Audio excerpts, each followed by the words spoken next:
歡迎各位嚟到呢個咧計數機。今次想講下咧呢個我哋叫做希羅公式啊，中文英文叫做 Heron's Formula。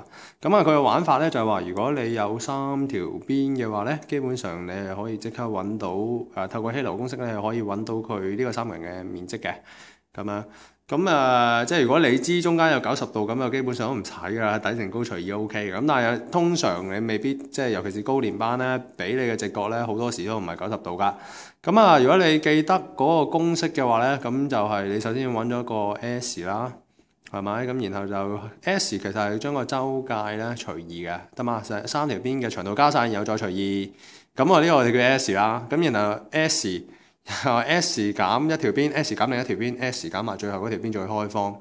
咁理論上咧都唔係理論上嘅，實際上咧都真係幾難記嘅呢條嘢，係咪？幾難記嘅，同埋都即係尤其是呢度咁樣，唔知做乜鬼開方咁咧，即係背都幾唔舒服嘅。咁但係如果你記得嘅話咧，或者你唔知你知唔知啦？其實計數機其實內置咗咧呢個我哋叫做希羅公式啊，要係 fx50 先至有，fh 先有㗎。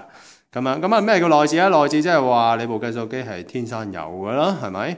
天生有即係唔使你咩都唔使做咯喎，咁咩都唔使入嘅，咁你撳 formula， 咁你話你唔記得喎，咁你上下揾翻去就得㗎啦。咁你讀英文可能着套啲啊 ，Heron's formula 一撳入去，咁絕聲計到佢面積㗎咯喎，咁8咯、9咯，同埋10咯，咁樣一撳，咁佢嘅面積咧就係34點幾咯喎，34點197咁啦，係咪？又例如今次條題目咧，就唔係淨係叫你揾面積嘅，佢係叫你揾 A 同埋 B、C 嘅最短距離。等我寫翻啲名先啦。A、B 係10啦，A、B 係10。咁然後 C、A 咧就係8，呢條 C-A 啦，咁呢個 B-C 啦，係咪？咁而家咧佢就話要係揾呢個 A 同埋呢個 B-C 嘅最短距離。咁你哋記住一樣嘢咧，所謂嘅最短距離咧，其實係講緊垂直距離咁解，垂直嘅距離。咁你都覺得好奇怪嘅，點解我要無啦啦走去用個計數機咧？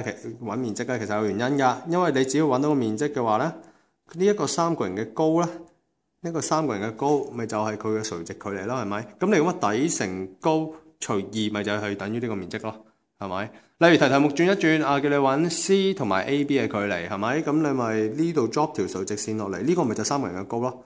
係咪？所以你有面積啦，你就可以揾到佢嘅最短距離㗎啦。咁或者示範一次啦，我當呢一條邊係 H 啦，係咪？咁樣你咪二分之一底乘高啦，個底係9啦，然後再乘 H 等於咁樣啦，係嘛？咁你咪即係其實成個34點幾乘2除9咪 OK 咯，乘2除9，咁樣就計到啦。咁呢個係7.59或者7.60啦，三個有數字。就係咁啦。